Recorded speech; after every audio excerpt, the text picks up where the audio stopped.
ناوی خی بەخشندەی میهرەبان سڵاو لە بینەرانی کەناڵی ئاسمانی پەیام. ساڵانە یادی سەری ساڵی زاینی و لەدایکبوونی حەزرەتی مەسیح عەلەیهی سەلام دەکرێتەوە.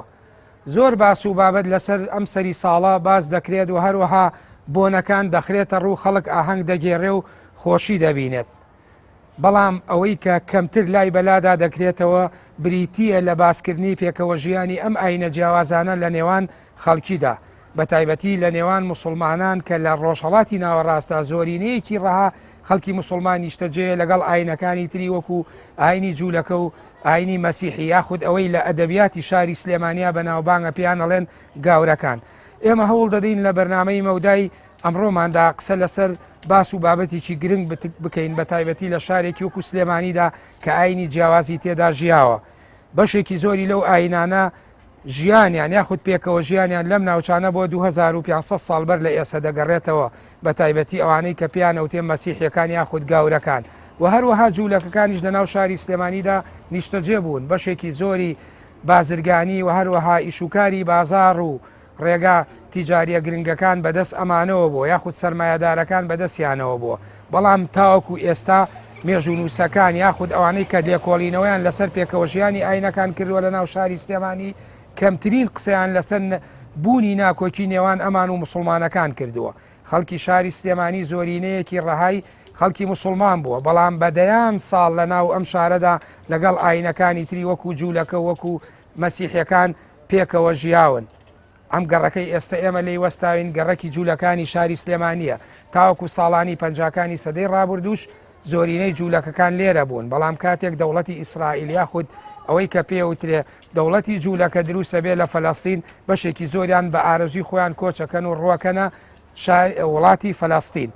و هەروەها بەشێکی زۆری خەڵکی ئەم شارەش تاوەکو ئێستا چەندین کەنیسەی تایە کە پێکەوە ژیانی تیا بووە. ئێمە هەوڵ دەدەین لە بەرنامەی مەودای ئەمڕۆماندا قسە لەسەر ڕۆحی تۆلێرانزی یاخود پێکەوە ژیانی ئاینەکان و گەلی کوردی مسلمان لەگەڵ ئاینە جیاوازەکانی تر بکەین لە بۆنەی سەری ساڵدا کە خەڵک بۆنە و یاد و بیرەوەری لەدایکبوونی حەزەتی عیسا بەرز ڕائگرن. ئێمە قسە لەسەر پێکەوە ژیانی ئاینەکان بکەین، بە تایبەتی جوولەکە و مەسیحی یاخود گاور ئەوەی کە لە ناو شاری سلێمانیدا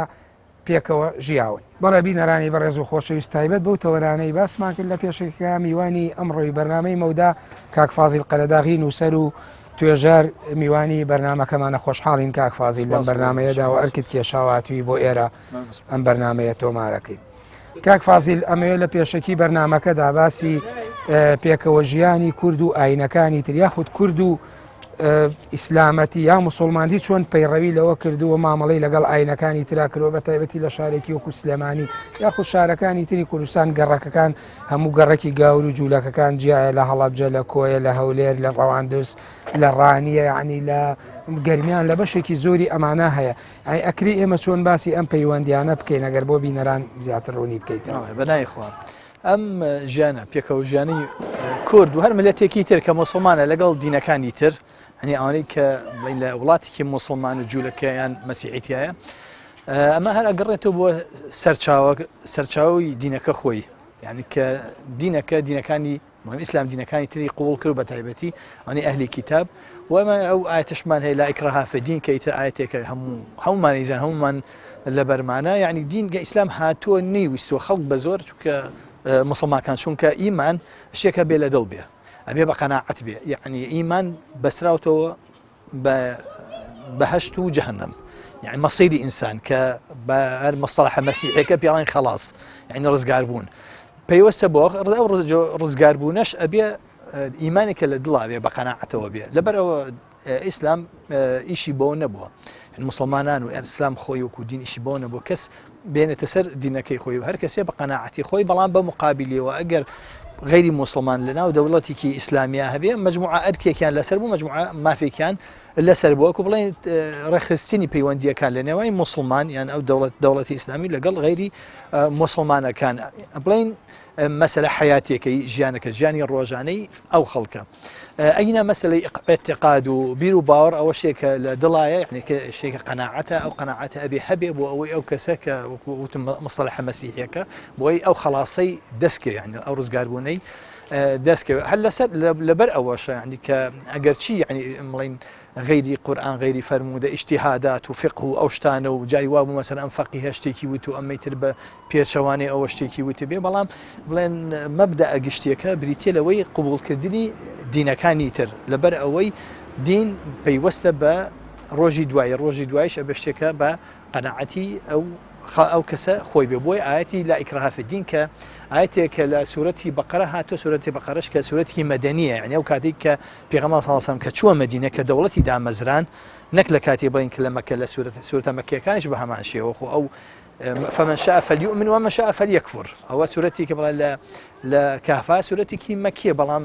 کە مسلمانان دەسەڵاتیان نەبوو بەس کە دەسەڵاتیشیان بوو لە ناو مەدینە بە هەمان شێوە لا ئیکراها فی الدین زۆرە ملیەکردن نییە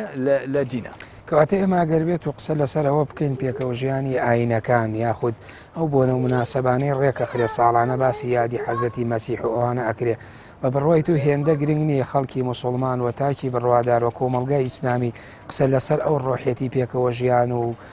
جانی ئاشتەوایە بکات باشە لەگەڵ ئاینەکانی ترە تاوکو و بە هەندێ باس و بابەتەوە زیاتر خەریکە بێ بە تایبەتی ئەم نمونانەی کە ئێستا ئێمە لە ناو شاری سلێمانی باسێک ئەم شوێنەی ئێمە وەستاوین ئەمە بۆ نمونەیەکێکە لە لەوانەیە بڵێم خانوویکێکە لە جوولەکە کان کە لە 6 ساڵ بەر لە ئێستا شاری سلێمانیان بەجێهێشت و ئەم دیمەن و دیکۆرە ماوەتەوە خەڵکی شاری سلێمانی خەڵکێکی موسڵمان بووە خەڵکێک بۆ پێکەوە ژیاون ئەکرێ بڵێن ئێمە فەلسەفەی پێکەوە ژیان لەناو ڕۆحی ئیسلامەوە لێوە هاتوۆتە دەرەوە ئەم خەڵکە ئەمەیان زانی و شارەزا بوون لەگەڵ ئەم ئاینە جیاوازانەی تراتوانیانە بە ئاشتی پێکەوە بژین بەڵێ بێگومان لەبەر ئەوەی وەکوتم ئەم ئاەتانە هەن کە باسی ئەو پێکەوە ژیانەکەن یانی قبولکردنی دینەکە بە معنای نەک قبولکردنی بیر و باوەڕەکە خۆی نەخێر مناقەشە هەبوو لە قورآنە مناقەشەی زۆری ینی مەسیحی و جوولەکەکان کراوە لە مەسلەی عەقیدەیە باس کراوە بەڵام کە ئەمە فەرمانمان پێکراوە ولا تجادلوا أهل الكتاب إلا بالتي أحسن کە مناقەشیان لەگەڵاکە بە مناقەشیان لەگەڵاکەن ئەهلی کتاب بە شێوەیەکی باش مناقەشیان لەگەڵا بکەن نەک بە تومتوژ و بە عنف و بە شێوەیەکی ئیستفزازیانە ئەوە اونجا غیری ئەوەش مەڵێن فەرمودەکان و کە هەن بۆ نمونە زمی ئەوەی کە زمی ئەوەی کە غیری مسلمانە و لە سای دەوڵەتی ئیسلامی ئەژێ و پێ دمی بۆ تێ دمی هەندێک کەس کە لەو يعني بەهەڵە يعني شتەکان بەهەڵە بەرن و شتەکە وەکو يعني سوکردن بەکارهێنن بەڵام خۆی دمی لە دمەوە هادمەوە يعني عهد يعني خاوەن عهد هەتا پێشانە وترێ معاهد يعني عهد تۆ دەوڵەتی ئیسلامیەکە عهدێکە بەستێ يعني عقدێکە ئەبەستێ لەگەڵ ئەو غیرە دینە کەیتر ماڵ و سامان و هەموو شتێکی پارێزێ مافی هەیە بەرامبەر ئەویش مافی هەیە بەرامبەر بە کۆمەڵگەکە ئەوە بوو بۆیە سەبینی ئەو فەرمودەی پێغەمبەر صلی الله علیه و سلم هەیەکەڵە من ئازادمیان فقط ئازادی ئەوەی کە کەسێکی زمی يعني کە غیری مسلمان بێ عهدی مسلمانانی هەبێ و عەزێتی با يعني عەزێتی منیە خودی منیەوە ئەمە ئیتر ئەم خەڵکە زانیویانە يعني ئەگەر علمش بەو شێوەیە بڵاو نەبوو بێ يعني ئەو کتێبانە وەکو ئایسا کە ئێمە يعني کتێب زۆرتر بڵاو بۆتەوە خۆوان ئەزانین کاتی خۆی قورآن چاپ ناکرا بڵێن لە هەموو شارێکە لەوانەیە هەمووی 120 نسخە و پەڕەکەی 100 نسخە قورآن يعني مصحفی دەست خۆت هەبوو بێ لەگەڵ ئەوەشا بڵێن يعني زاناکانی ئەو کاتە ئەوانیان هەموو زانیوە کە ئەمانە عهد و ئەمانیان هەیە لە وڵاتە ئەبێ بپارێزرێن ئەنجا پێکەوە ژیانەکە لەوە هاتووە جا بۆیە بینیسان قسە هەیە ئێمە بیستین کە باسی ئەوە خەڵکەکەن عەزێتی جوولەکانەیە هەتا ئەمەمان بیستووە من کاڵێن ڕیشیان ئاگریان بەرایە ڕیشی جوولەکە بەس ئەمانە کێ بوون خۆ ئەمە کەسێکی متەدەین نەبوو ئەو کەسە ئەوەیە کرد هەر ئەو کەسە بوو کە عەزێتی مسلمانەکەشەیە و هەر کەسە ئێستا هەر لەم سەدەی 21 ئێستا بە 2002 بێتە 2020 هەر لەم سەدەیە چۆرە ئەو بازاڕ هەرمەیە کە ئێمە خەڵک هەیە حسابێکە لەسەر مسلمان عەزێتی خەڵکی ترەیە و بۆ نمونە ئەسە بۆ نمونەیەک هێنین لەسەرەوە ئێستا مەسەڵەن کەسێکە شێتە عەقڵی دەستیاوە بەڵام هەر ببینن بە شتێ تووڕە ئەبێ چیەکەن تووڕەیەکەن بۆ پێکەنین بۆ پێکەنینی خۆیان ئەوەی کە عەزێتی جوولەکەیە و هەر کەسێکە بۆ پێکەنینی خۆی بۆ سوعبەتی خۆی ئەوەی کردووە نەوەکو التیزامێکی ئەوەی کە لە سەرچاو مێژوویەکانە ئاماژەی پێدراوە خوێندومەتەوە بە دوایە گەڕاون بۆ نمونەیەکی وەکو مێجەرسۆن لە ساڵی 1990 لە کتێبەکەی بازەوە ئەکا کە مسلمانەکان عەزێتی جوولەکەکانیان و لەگەڵیانە ناژین و دەریانەکەن بەڵام هەر بۆ خۆی خودی ئەو مێژوو نووسەبوون نە کەسێکی وەکو محەممەد ڕەسوول هاوار لە کتێبەکەی حکوومەتەکەی شێخ مەحموود لە خواری کوردستان ئاماژە بەوە ئەکا ئەڵێ هەر بۆ خۆی وەڵامەکەی لەو کاتا دەستکە و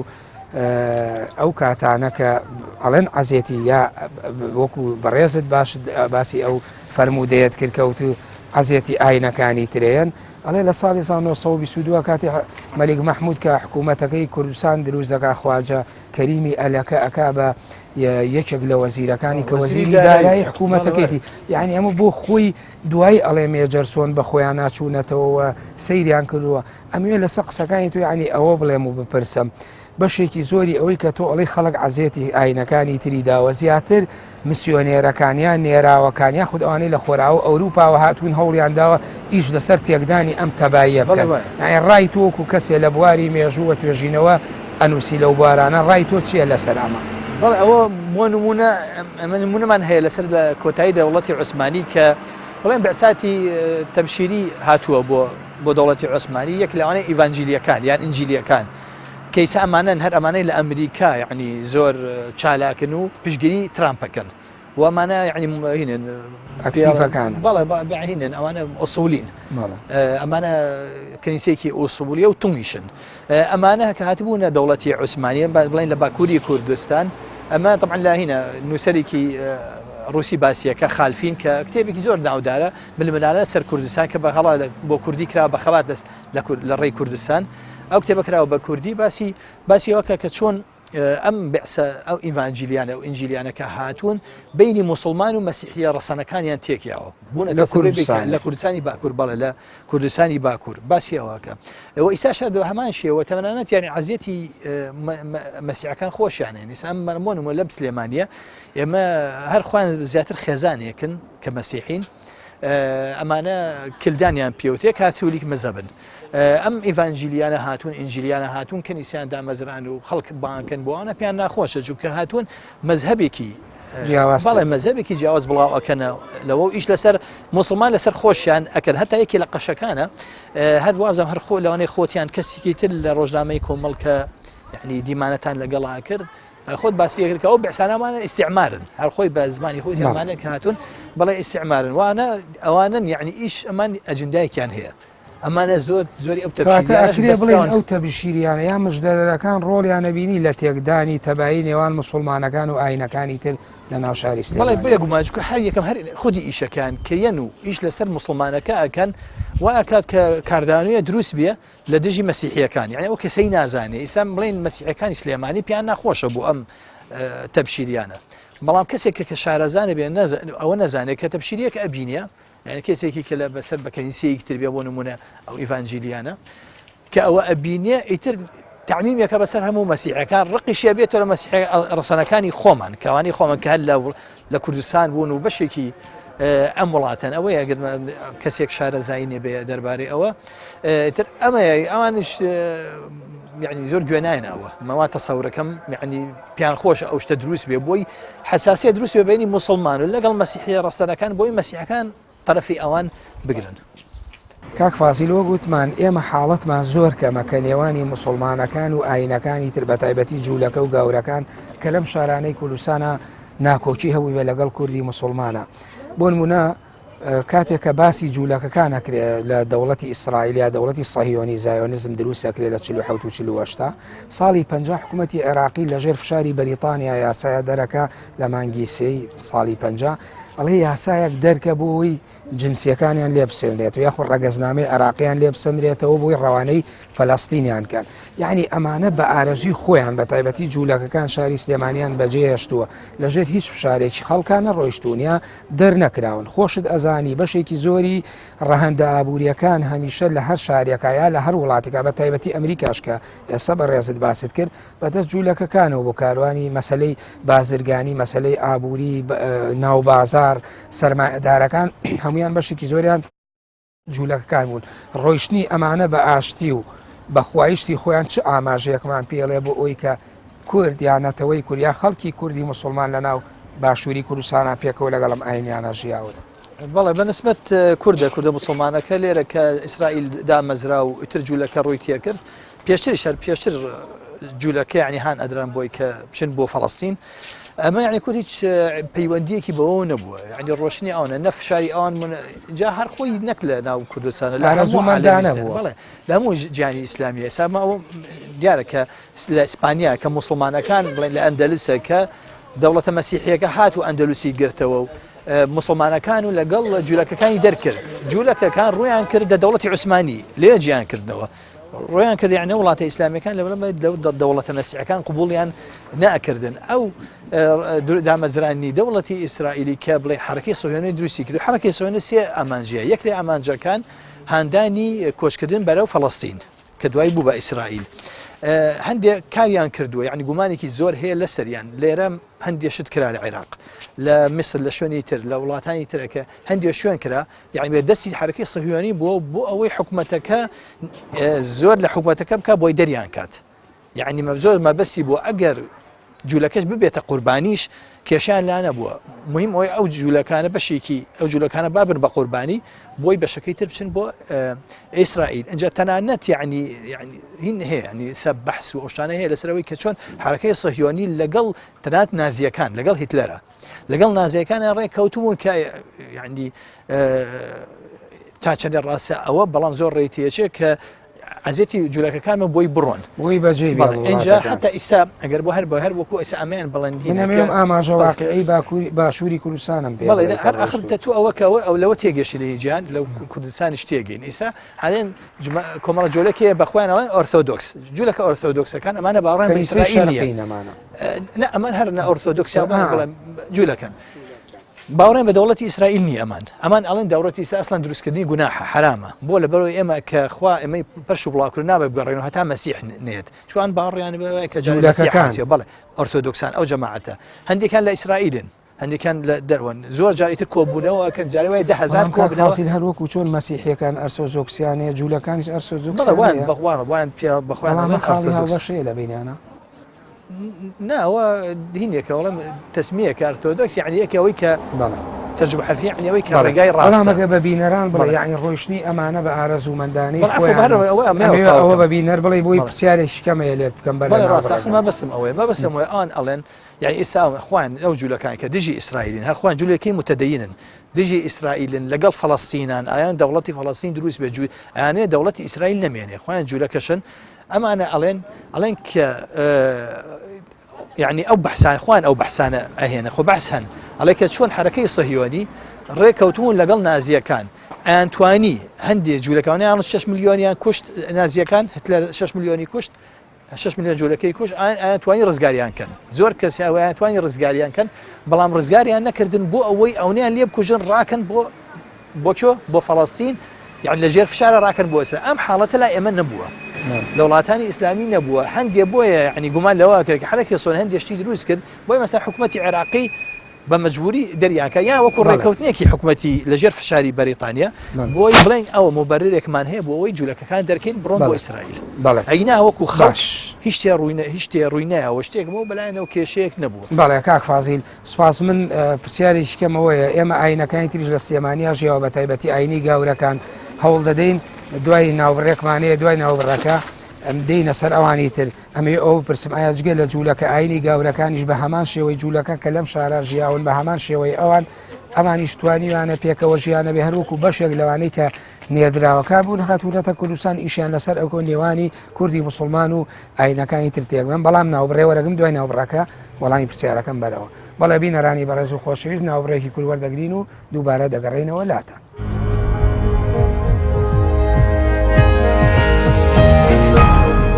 دووبارە سڵاوبی نەرانی بەڕێز و خۆشەویست بەر لە ناوبڕاکە لە گەڕێکی جوولەکانی شاری سلێمانی بوون ئێستا لە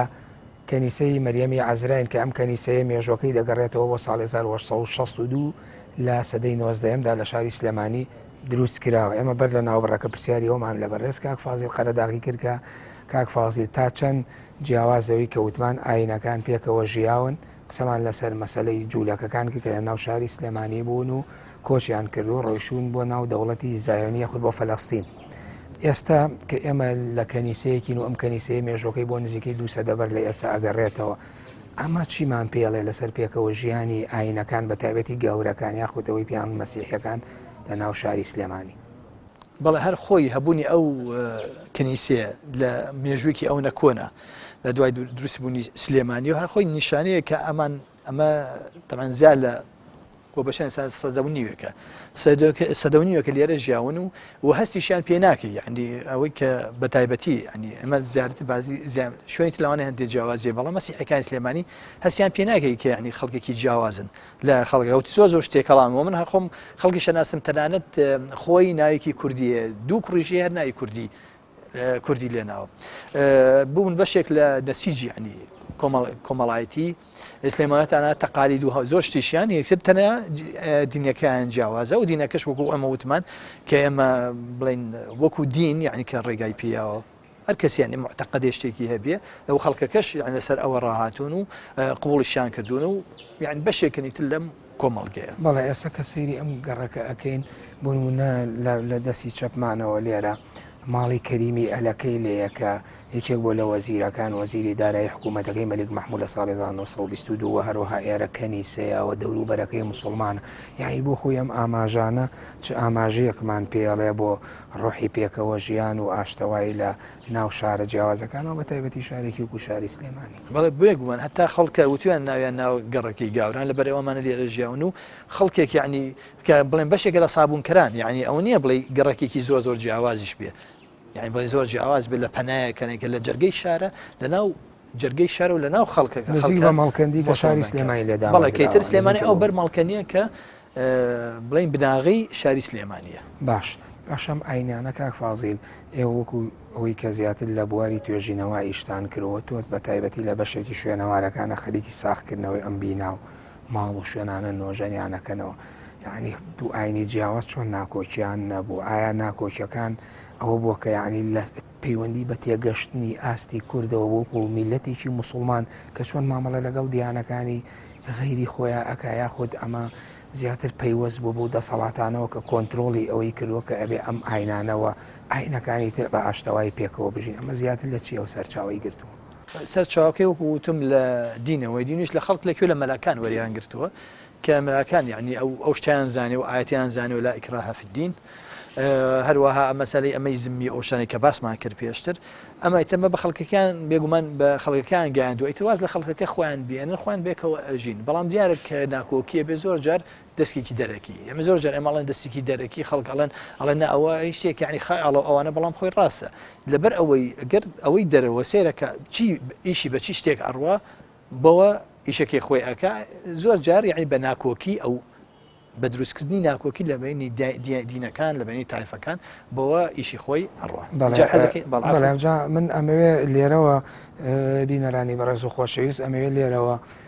قەشە ئەبوو نەجات لێرەیە کە قەشەیە لە کەنیسەی مەریەمی عەزرا بزانم ڕای ئەو چیە لەسەر پێکەوە ژیانی ئاینەکان لە ناو شاری سلێمانی یاخود ئەم گەڕەکەی کە گەڕێکی گاورانی پێوترێ لە ناو شاری سلێمانیە مەشهورە و دراوسەیە بە گەڕێکی مەڵکەندی کە بۆ یەکەم جار ئیبراهیم پاشای بابان ئەم گەڕەکەی بنیاد ناوە دروستی کردوە شوێنە گشتیەکانی لێ دروست کردەوە بە هەماشەوە کەنیسەشی لێیە تایبەت بە پێکەوە ژیان بزانم ڕێی ئەبوو نەجات چییە؟ ئەبوو نەجات ڕای بەڕێزت چییە لەسەر پێکەوە ژیانی ئاینەکان لە ناو شاری سلێمانی بە تایبەتی ئەم کەنیسەیە بۆ مێژوەکەی بۆ 200 دەبەر لە ئێستا ئەگەڕێتەوە و دەوروبەری ئەم گەڕەکە هەموو خەڵکی موسڵمانە بەڵام هیچ لە سەرچاوە مێژوویەکان ئاماژە بەوە ناکەن کە ڕۆژێک ناکۆکیە بەریەکەوتن هەبوو بێ لە ناو ئاینە جیاوازەکانە بە تایبەتی کە زۆرینەیەکی ڕای شاری سلێمانی خەڵکی کوردی ئەم شارە موسڵمان بوون. يسأل يعني عن التعايش بين المسلمين والمسيحيين يعني هذه الكنيسة مؤسسة بالقرن ال19 ويعني صار زمان كذا وفي وسط يعني في قلب مدينة السليمانية وحولاتها كلها يعني وحتى مالكندي هي اللي تأسست عليها سليمانية قريبة من عندكم فإذا يعني كيف أنه يعني المسيحيين عاشوا ويا المسلمين وما يعني ما حصلت أي مشاكل بين مشاكل يعني على أساس ديني. يعني أول شيء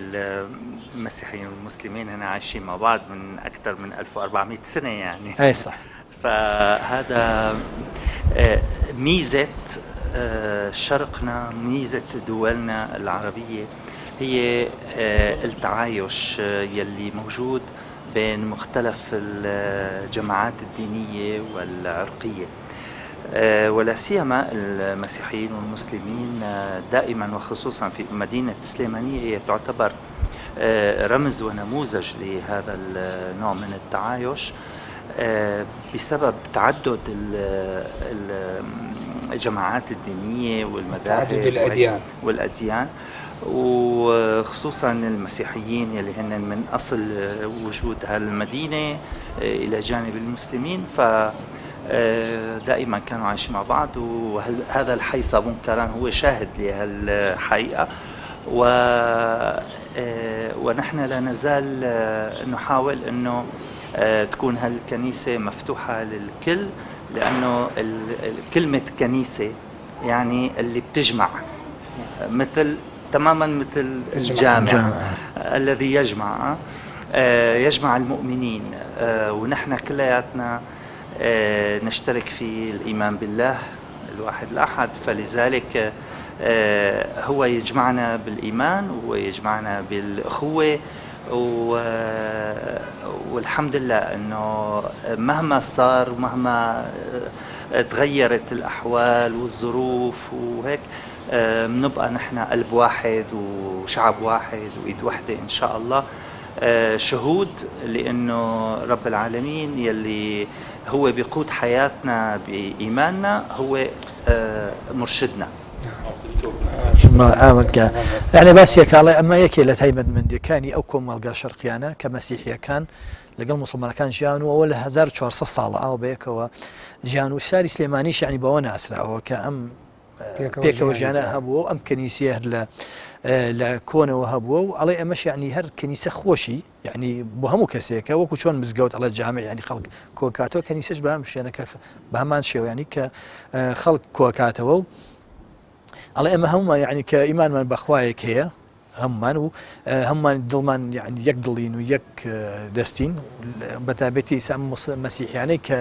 كشاري سليماني كالأصلي شاري سليمانيانو ليرة لكونه جاون بخوي أماجش بوكا ككنيسة بخوي كوكروي همو إن جواز كان وجواز كان كم تركات باسي وشي كركا قركي صابون كران بو خوي شاهيدة لسروي كان شاهيدة بلست شاهيدة كبر بس هل خوي بلاك قركي خوي شاهيدة لسروي وانا نشكر حضورك اهلا وسهلا كاك فازل إيرا اما اللي وساوينا من بردرقاي مالي خواجة كريمي ألاكي هيك لوزير كان حكومتكي ملك محمود صالح الله صوبي سلوك وزيري دارایی بووە یعنی بۆ خۆی بوونی وەزیرێکی دارایی حکوومەتێک کە دەسەڵاتێکی دینی بووە تا ڕادێ بنەماڵەکە بنەماڵی طریقەتی قادری بوون کە بنەماڵی مەلیک محمود بۆ حکوومەتێکیان دروست کردووە یعنی ئەکرێ بڵێن ئاسی تێگەیشتنی ئەو کاتەی کورد چۆن بۆ لە ناو شاری سلێمانە لە ناو حکوومەتێکە وەزیرێکە وەزیری کە کەسێکی مەسیحیە جێگەی بۆتەوە هاتووە لە ناو ئەم حکوومەتا بەشداری کرد و وەزارەتێکی گرنگیشی بەدەستەوە دراوە کە بریتیوە لە وەزارەتی دارایی و ئابووری ئێستا ئەکا کە سەرچاوی قوت و ژیانی خەڵکە ئەمە چه ئاماژەیەکی پێکەوە ژیانمان پێڵێت بەڵێ هەر خۆی یعنی پێش بە شەرحیش ناکە یعنی هەر بوونی وەزیرێک لە حکوومەتێکی ئاوە حکوومەتێکەکە یعنی خەڵکەکە ئەو کاتە یعنی التیزامیشان بەدین زۆرتر بووە و ئەو کاتە هۆ کاتی سەردەمی علم و سەردەمی بەڕاستی زانستی دینی زۆر نەبووە بەڵام لەگەڵ ئەوەشانە کە جێگەی ئەوە نیشانەکە جێگەی قبول بووە کەسێکە بێتە یعنی وەزیرێک لەو حکوومەتە کە بڵین یعنی ڕووکەشێک ئەگەر ڕووکەش بە ڕووکەشێکی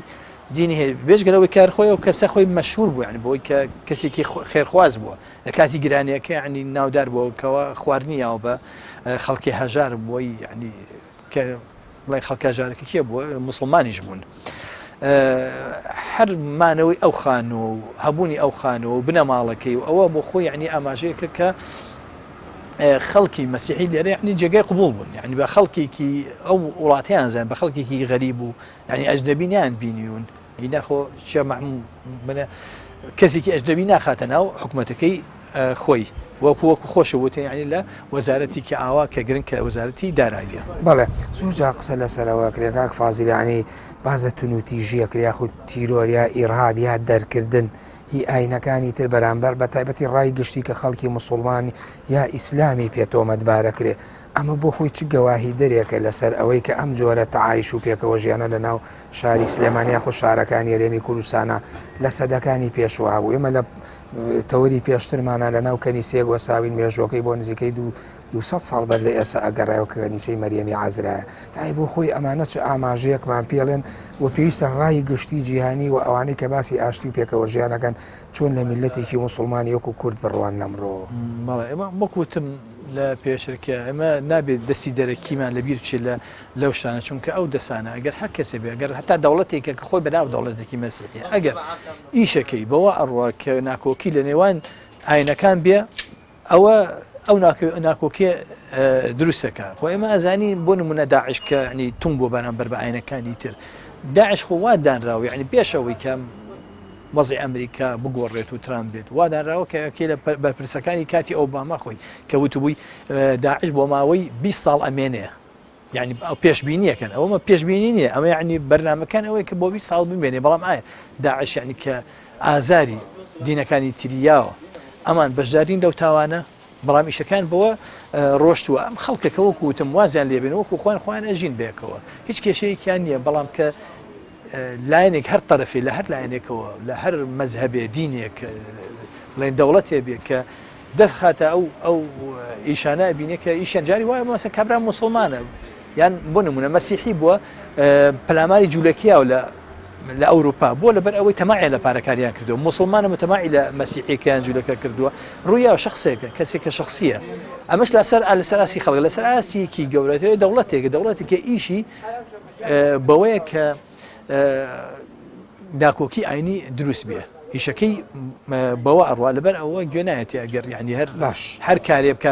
پشگیری هەر لایەنێ بکە ئەگەر ئەو لایەنە ئەگەر زۆم لە بەڵامەکەم زۆری نەماوە بەڵام ئێمە ئەگەر بێت و پرسیار بکەین لەوەی کە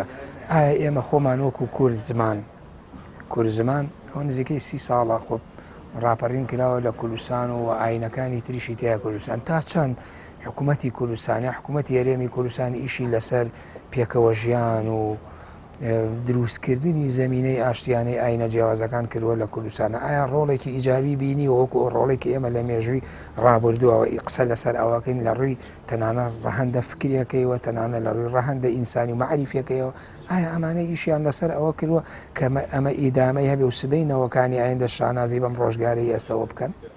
حکوومەتی هەرێم یان با بڵێ ئەم دەسەڵاتە یعنی وەکو باڕووکەش هەندێک کاری کردووە بۆ ئەوی کە مەکان و اعتیبار هەبێ و بۆ دینەکانی تر تەنانێت بۆ مەزهب و بۆ تایفەکانی تر بەڵام ڕاستەکەی من ئەڵێم ئەمە ڕووکەشە زیاتر یعنی ناگڕێتەوە بۆ قەناعەتێکی خوانێسە من وەکو کابرەیەکی کە خۆم ئەڵێم کابرایەکی متدەینم کە من ئەڵێم پێکەوە ژیان لەگەڵ دینەکانی وەکو قەناعەتێکی دینی خۆمە بەڵام ئەم وەکو قەناعەت بەر تەسەوور ناکەم وەکو قەناعەتێکی خوێن زیاتر وەکو کارتێکی یعنی بۆ شتێک وەکوونێکی سیاسی یعنی ئەزان بۆ نمونە یعنی وڵاتانی ئەوروپا قبوڵی ناکەن ستەمکردن لەگەڵ لە مەسیحیەکان ئەمان بۆ ناوەستنەوە بەڵکو چنمە هەندی امتیازاتێکی ئەیەن ئەوەش بە هەر حاڵ بەڵام جاری وایە ئایا مەسەن وەکو دەسەڵاتەکە خۆی وەکو بەرپرسەکە خۆی وەکو شخصی کە جاری وای ئیستیفزازی شەکەن یا ئیستیفزازی موسڵمانەکەکەن وەکو چۆن خەڵکە موسڵمان ئیستیفزازی دینەکانی ترەکات ئەوانیش ینی شتێکەکە نەبێنە ناڕەحەتی بۆ موسڵمانەکە ئەمە ڕەتفعلێکی زۆر خراپ دروستەکە لای هەندێک موسڵمان کە ئەو گەمەیەکە ئەمە گەمەیەکە یعنی گەمەیەکە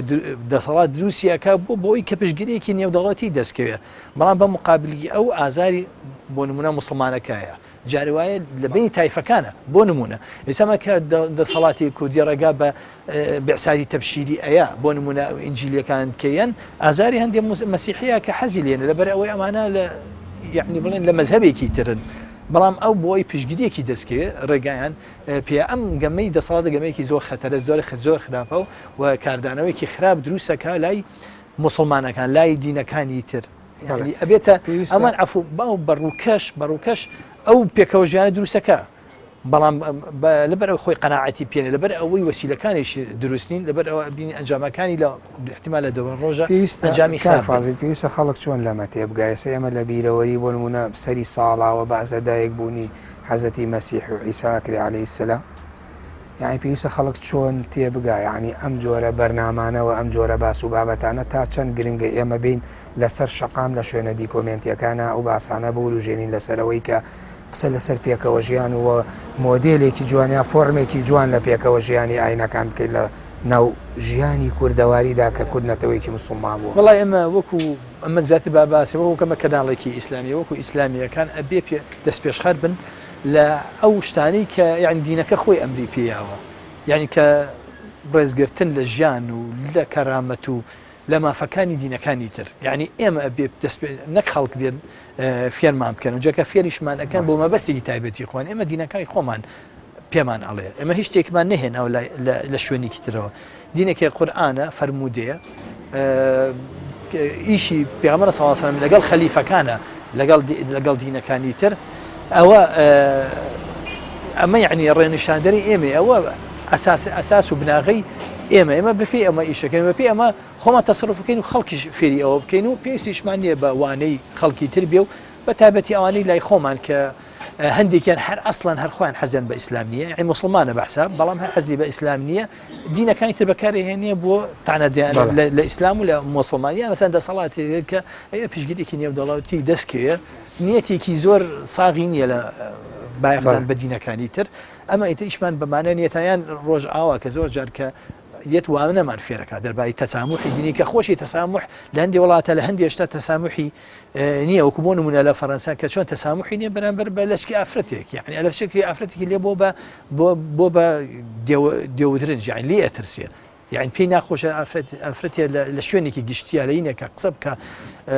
دەرکێ بە لەشکەوە لەسەر ئاسی وەزیر قسەی لەسەرەکەن. ئەمانە بەڵامیان وانەی تەسامحی دینی بە ئێمە ئاڵێن، ئەمە ئیشمان بە هیچ لەبانە نیە، ئەمە خۆمان دینەکەمان شتی زۆری تایە کە ئەبێ ئاوڕی لێبینەوە خۆمان ئەو شتە بەخشکەین بڕۆی تۆ خەڵکە. ئەم جۆرە عەقڵیەت و بیرکردنەوەی لە تێگەشتنی کوردەوەیە یا تاچی کوردیەوەیە بۆ مەسەلەی دین و بۆ ئەو ڕۆحی تۆلێرانس و پێکەوە ژیانەی کە ئاینی پیرۆزی ئیسلام لە ناخی موسڵمانە ئەیچێنێەوە فەلسەفەی دینداری بریتە لەوە کە ئێمە بێ ڕێزە ئاینەکانی تر بگرین، هەروەکو ئێمە ێستا لەم نمونانەی باسی گاورەکان و جوولەکان لە ناو شاری سێمانی باسمان کرد. ناخۆی کوردێک ئەگەر ملاحەزە بکەین کورد لە ناخۆیە تعسوبێکی دینیان نییە، هەشیانە وەکو ملەتانی تر هەیەە بەڵام زۆر کەمەل تعسبی یعنی دین بە بەسیتی وەرەگرن، دین زۆر بە حاڵەتێکی ئیجابیە شتێکی زۆر ئیجابیە بەڵێ یعنی بە زۆر بە بەسیتی یعنی شت ورد ناکەنەوە لە ئەسڵ بە ئەسڵ ئەمە خۆی تەبعێکی کووردە. ئەمە ئیستا هەیە کە لێ ئەکرێ مەسەن دەسەڵاتەیەکە هەندی ڕۆشن بیر هەندی خەڵکی تری کرد کە دوورن بڵێن لە دین بە هەموو ناوع دینیەکەوە ئەمەیکەن ڕاستە ئەو بەشێکی ئەگەڕێتەوە بە هەر تەبع کوردەکەی، بەڵام بەشێکی تی وەکوتم یعنی وەکو بڵێن گەمەیەکەیکەن گەمەیەکە ئایا مەسەر ڕۆشنبیرێکە خۆی خۆشەویستەکە خۆی جوانەکە وێنێکی جوان بە خۆی پیشانەیە حکوومەتێکە وێنێکی جوان بە خۆی پیشان بات، ئەمە شتێکی ترە یعنی کە زۆر جگای زۆر سیقەنیەگەنە وەکو کورد خۆی یعنی تۆ تەماشا بکە هەر کورد بەهین بۆ یعنی هەر دینەکانی ترە جوولەکەەوە مەسیحی بۆ مەزەبەکانی تریش بە هەمان شێرمەکە بە مەزەبەکە لە ئیسلام جیابوونێتەوە هەر هەبوون لە ناو کووردا. بەڵام ئەگەر ئێمە من پێچەوانەشکەینەوە هەر بە کورتی کاکفازیل یعنی ئەکرێ بڵێن جوولەکەکان و مەسیحیەکان ڕاستە کەمی نەبوون لە ناو کووردا کورد ڕێزی گرتو ئەمە پێچەوانەکەینەوە تەنانە بۆ پێکەوە ژیانی ئەوانیش هەروە بوون لەگەڵ کووردا وەکو ئەزمونەکانەوەی لە وڵاتی خۆیان بێ ناگەر لە وڵاتی خۆیان بێ بۆ نمونە لە ئەوروپا یعنی چەسانەوەی نەک تەنها بڵین مسلمان بە لە ئەندەلوس هەبوون، ئەو لە ئەندەسەوە دەریان کردن لە ئەندەلوس بڵێن جوولەکە دەریان کردن لە ئەندەلوس بامان شێوە، بەڵام بڵێن لەنا ئەوروپا جوولەکانە چەسانەوە بتپەرستەکانیانە چەسانە پێشەوەی هەمووی کەن بە مەسیحی، ئەوە بڵێن باسی دەسەڵاتدارەکانەکەن دەسەڵاتدارەکانەکەم ئەمانە چەسانە تەنانەت هینەکانی خۆیان یعنی بڵێن تایفەکانی خۆیان کە جیابوون بۆ نمونەکە کەنیسەی کاتۆلیکی خەڵکی تر لێ جیابەوە هینێکە جاری وای قەسابخانەشیان بۆ دروستکردن یعنی کە لەوانەیەکی قەسابخانەکەی سەدەی 16 فەڕەنسا سان بۆرتلۆمیا و کەمە زۆر ناودارە بۆ دژی پرۆتستانە فەڕەنسیەکان کە لە شوێکیان بدانا کە پرۆتستانەکانیان بەشێکی زۆریان کوشتەوە شتێکی ناودارە. ئەم یعنی نەبوونی ئەم تەسامح لە ئەوەن تا ئەمەش وای لێکردیانە ئەوان دوورکەونەوە لە دین وای لێکردووە کە بەرەو ئەلمانیە بچین ئەو نەبوونی ئەو تەسامحە کاتە ئەزمموی تاڵی شێ لە دەرەوەمە بپێچانەوە دووبارە بۆتەوە کاکفازی من ماوەی بەرنامەکەم تەواوی ئەگەر بە کورتی لەسەر کۆی تەوەرەکانی بەرنامەکەمان تۆوەکو توێژەرێک وەکو نووسەرێک چیتەیە لەسەر ئەم باس و بابەتانەی کە ئێمە لە بیرەوەری یاسەری ساڵەکانە دین ئەم باس و بابەتانە ئەەکەینەوە بۆی بینەری کورد تەنانەت بیسەری کورد و ڕای گشتی گیانیش ئاگادار بێەوە شارەزا بێت لەوەی کە کورد ڕۆحی پێکەوە ژیانی لەگەڵ ئاینە جیاوازەکانی تر هەبووە بە تایبەتی ئاینی مەسیحی و ئاینی جوولەکە کە لە ناو کوردەواریدا والله من ئەڵم هەر ئەوە تەکیدێکی زۆر بکەین لەسەر ئەو تەبع کوردیە کە تەبعێک یعنی دوورە لە تەعەسوبی دینی دوورە لە قورسکردن و ئاڵۆزکردنی شتەکان ئێمە هەندێک فکرە هەیە کە مەذهب و هەندێک فکرەیە بۆمان نیەت لە دەرەوەی کوردستان لە هەندێک شۆن بڵاو تونگ و تیژیەکی تایە ینی قبول نەکردنی نەک تەنها دینەکانی تر قبول نەکردنی مەذهبەکانی تر قبول نەکردنی هەتا بڵێن کە سنیە قبولکردنی سنیەکەی تریش لەبەر ئەوەی ئەم بڵێن ئەمە مەذهبێکی تری ئێمە دوورکەینەوە لەو شانە هەر تەبع کوردیەکە دینەکە بە بەسیتی وەرگرین زۆر ئاڵۆزی نەکەین و ئەگەر شتێکیشمان بینی لە دەسەڵات لە هەندێک کەسەکە ئیستیفزازی موسڵمانەکەن بەنای دیفاعکردن لە دینەکانی تر ئێمە یعنی ئیستیفزاز نەبین و ئێمە وڵامی بینەوە بڵێ ئەمە ئەوەی کە تۆ باسیەتی ئێمە دەمێکە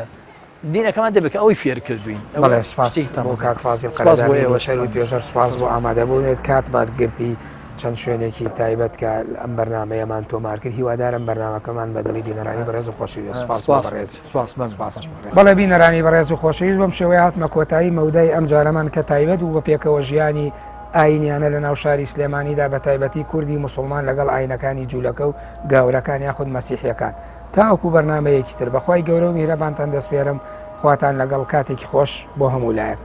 سپاس بۆ تۆ کاک فازیل.